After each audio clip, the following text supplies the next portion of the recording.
ते ये सारे इलाके की ठंड बहुत पुरानी ठंड है।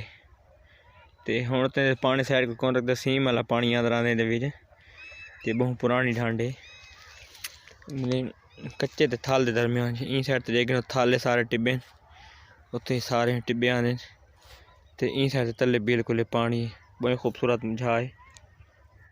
अस्सलाम वालेकुम, मैं अल्ताफ बलोच, मेरा यूट्यूब चैनल ते इन्हें सारे चैनल सब्सक्राइब नहीं किया, जल्दी जल्दी सारे चैनल सब्सक्राइब कर गिनो। तो ला शुरू करने आज दी मज़ेदार वीडियो।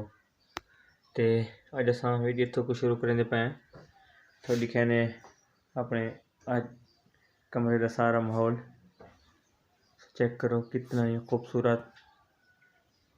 तो इस साइड चेक करो, इन साइड से सादा शुकेश ते इन साइड ते भी है बेड।